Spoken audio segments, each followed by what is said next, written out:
আপনার বাচ্চাও কি বাইরে গেলে চুপ করে যাচ্ছে, অথবা অন্য কোনো অপরিচিত লোকের সামনে আসলে সে কি চুপ হয়ে যাচ্ছে, কোনো কথা বলছে না? তাহলে আজকে থাকবে আপনাদের জন্য কিছু ইম্পর্টেন্ট প্যারেন্টিং টিপস। নমস্কার, আমি Susmita Pal, founder and CEO of Royal Kingson International. তাহলে আজকে বলি যে আপনাদের এই বাচ্চাদের এই শাইনেসটা দূর করবেন কিভাবে, বা বাচ্চা কিভাবে কনফিডেন্ট হবে কথা বলার জন্য। অনেক সময় আমরা বলে থাকি এইটার থেকে ভালো সলিউশন কি, ভালো কমিউনিকেশন করা।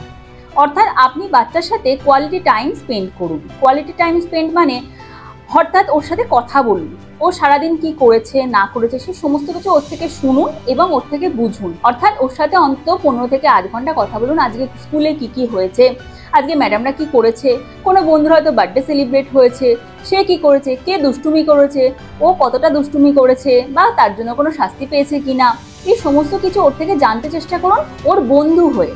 তাহলে এইভাবে কি হবে, ও বুঝতে পারবে যে মা আমার সাথে বন্ধুর মতো বলছে, এবং বন্ধুর সাথে ও যেরকমভাবে কথাবার্তা বলে ও সেরকম আপনার সাথে কথা বলে। ক্ষেত্রে আমরা দেখি অনেক বাড়িতে তাদের সাথে আপনারা হয়তো কম কথা বলার জন্য ওদের মধ্যে অনুভূতি হয়ে যায় আমার মনে হয় কথা বলার পাওয়ারটা নেই, বা আমি হয়তো কথা বলতে পারবো না বাইরের লোকের সামনে। ও তাই জন্য কি হয়, আস্তে আস্তে ও নিজেকে গুটিয়ে নিতে থাকে, তাই জন্য বাইরে গিয়েও কখনোই মিশতে পারে না।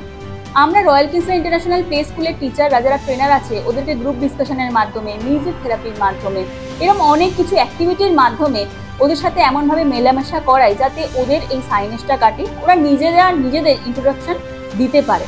অর্থাৎ একটা 1.5 বছর থেকে 3 বছরের বাচ্চা যদি আপনার মনে হয় যে বাড়িতে সেরকমভাবে সে গড়ে উঠতে পারছে না, আমি কাজের ব্যস্ততায় ওকে দেখে উঠতে পারছি না, হয়তো আমার গভর্নেন্সের কাছে সে মানুষ, সে সেই মতো বুঝতে পারছে না, তাহলে আমি বলবো আপনি 1.5 থেকে 2.5 বছরের মধ্যে তাকে প্লে স্কুলে ভর্তি করান। প্লে স্কুলে ভর্তির কারণে দেখবেন ওর মধ্যে অনেক কিছু স্কিল ডেভেলপমেন্ট হবে এবং এই কনফিডেন্সটা বিল্ড আপ হবে। ধন্যবাদ।